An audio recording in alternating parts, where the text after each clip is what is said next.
Okay, so we're going on from the first video, which then stopped because my phone was full of images.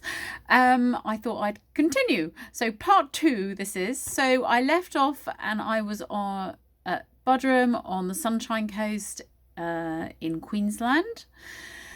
And I left there on Boxing Day.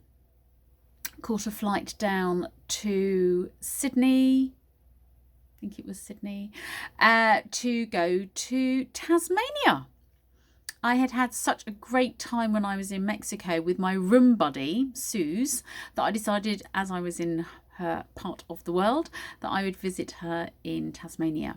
So we went down to Hobart, went up to Mount Wellington first thing in the morning to catch the sunrise at about 5, which was amazing but cold.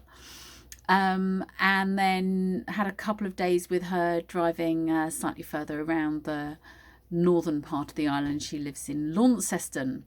I did try explaining that we say it as Launceston. Clearly it's in Cornwall here, but no, in Tasmania they call it Launceston. So I found a large snake, went and had a look at platypus. We found wild echidna. I saw echidna in captivity. Really cool little things, I tell you, goodness me. Amazing monotreme family. And then sadly said goodbye to her. Flew in to Melbourne, which was covered in horrible yellow-orange smoke, no sunshine. Time we flew in, there was a sandstorm, dust storm, plus it was raining. Quite bizarre. Was pleased I was only in the terminal for a short period before I then flew to Christchurch in South Island, New Zealand. And it was at this point, my New Zealand part of the journey, where I had to put my big girl's pants on. Because I was travelling on my own at this point. I wasn't necessarily staying with people. But my wonderful community network found me a couple of places to stay with, and I had some fantastic conversations with the people who I did stay with. So if that's you, thank you so much. You made a huge difference. It was lovely being known by people, if that makes sense. But I also hired a car for the 2 weeks that I was in New Zealand. Fabulous all-wheel drive RAV4.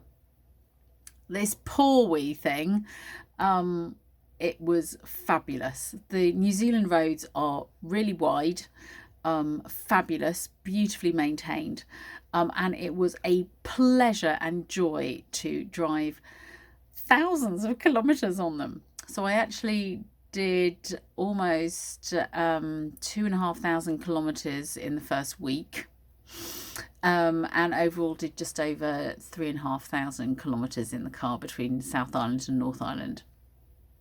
So whilst I picked the car up on New Year's Day, and the first day I think I did 1,200 kilometres, went up into the mountains, but unfortunately we had the smoke come across to us from Australia, and the mountains were absolutely covered in smoke. The sun was orange glow all day. Couldn't see Mount Cook, so decided that I wouldn't try getting up there because frankly even the foothills were quite difficult to see anything of. So that was a real shame because I know that it's stunningly beautiful up there, but no point getting upset. Had one night sleeping in the car because literally everywhere all the accommodation was full. Went down to Queenstown, went down to Dunedin, which is through Mackenzie country and the Otago, and it's full of Scots. Basically, Scottish is it. The original settlers were Scottish, and you can tell it's really strongly present in their accents, in the style of buildings that they have. Very interesting. So gradually came out of the mountains, went through through the Otago area.